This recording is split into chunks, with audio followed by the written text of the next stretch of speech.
War has been a part of my life since I can remember. I was born in Afghanistan, just 6 months after the Soviets invaded. And even though I was too young to understand what was happening, I had a deep sense of the suffering and the fear around me. Those early experiences had a major impact on how I now think about war and conflict. I learned that when people have a fundamental issue at stake, for most of them, giving in is not an option. For these types of conflicts, when people's rights are violated, when their countries are occupied, when they're oppressed and humiliated, they need a powerful way to resist and to fight back. Which means that no matter how destructive and terrible violence is, if people see it as their only choice, they will use it. Most of us are concerned with the level of violence in the world. But we're not going to end war by telling people that violence is morally wrong. Instead, we must offer them a tool that's at least as powerful and as effective as violence. This is the work I do. For the past 13 years, I've been teaching people in some of the most difficult situations around the world how they can use nonviolent struggle to conduct conflict. Most people associate this type of action with Gandhi and Martin Luther King. But people have been using nonviolent action for thousands of years. In fact, most of the rights that we have today in this country, as women, as minorities, as workers, as people of different sexual orientations, and citizens concerned with the environment, these rights weren't handed to us. They were won by people who fought for them and who sacrificed for them. But because we haven't learned from this history, nonviolent struggle as a technique is widely misunderstood. I met recently with a group of Ethiopian activists, and they told me something that I hear a lot. They said they'd already tried nonviolent action and it hadn't worked. Years ago, they held a protest. The government arrested everyone, and that was the end of that. The idea that nonviolent struggle is equivalent to street protests is a real problem. Because although protests can be a great way to show that people want change, on their own, they don't actually create change, at least change that is fundamental. Powerful opponents are not going to give people what they want just because they ask nicely, or even not so nicely.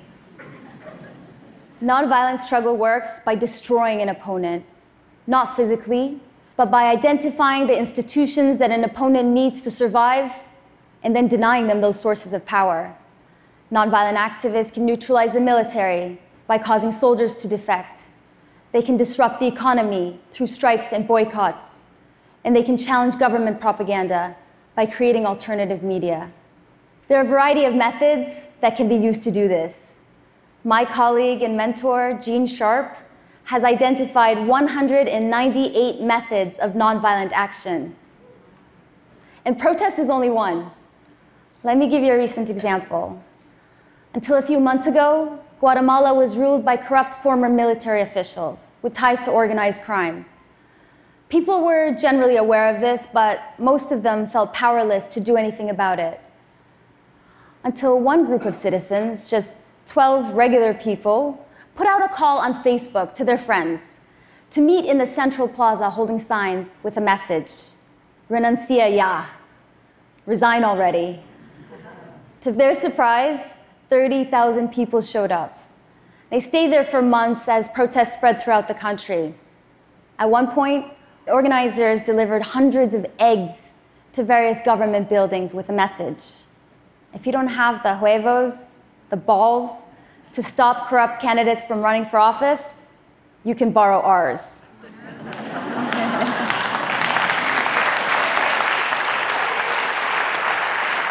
President Molina responded by vowing that he would never step down. And the activists realized that they couldn't just keep protesting and ask the president to resign.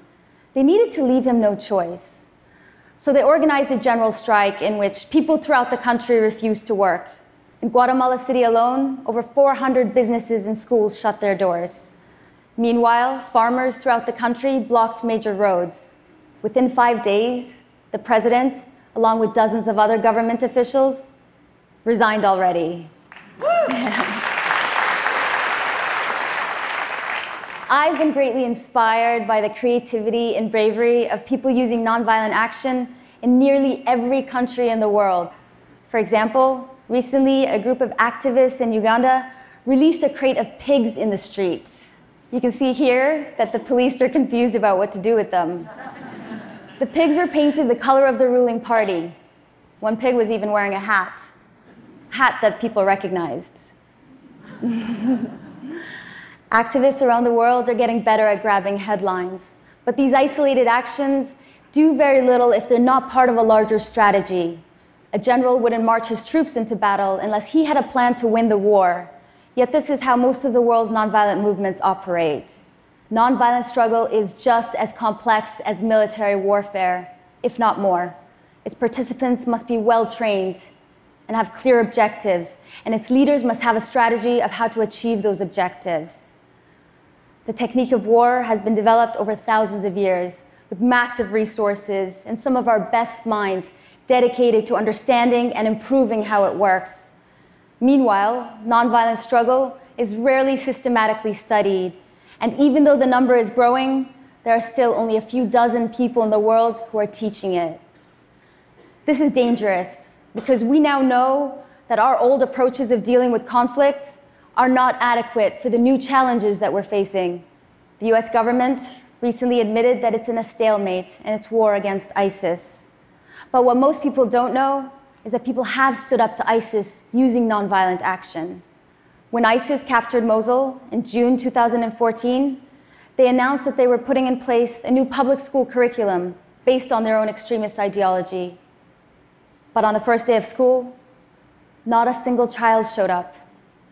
Parents simply refused to send them. And they told journalists they would rather homeschool their children than to have them brainwashed.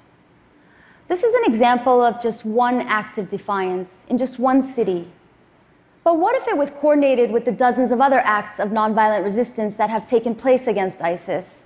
What if the parents' boycott was part of a larger strategy to identify and cut off the resources that ISIS needs to function? The skilled labor needed to produce food. The engineers needed to extract and refine oil. The media infrastructure and communications networks and transportation systems, and the local businesses that ISIS relies on. It may be difficult to imagine defeating ISIS with action that is nonviolent, but it's time that we challenge the way we think about conflict and the choices we have in facing it. Here's an idea worth spreading.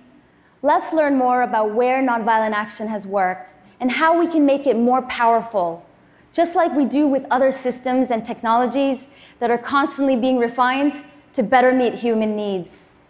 It may be that we can improve nonviolent action to a point where it is increasingly used in place of war. Violence as a tool of conflict could then be abandoned in the same way that bows and arrows were, because we have replaced them with weapons that are more effective. With human innovation, we can make nonviolent struggle more powerful than the newest and latest technologies of war. The greatest hope for humanity lies not in condemning violence, but in making violence obsolete. Thank you.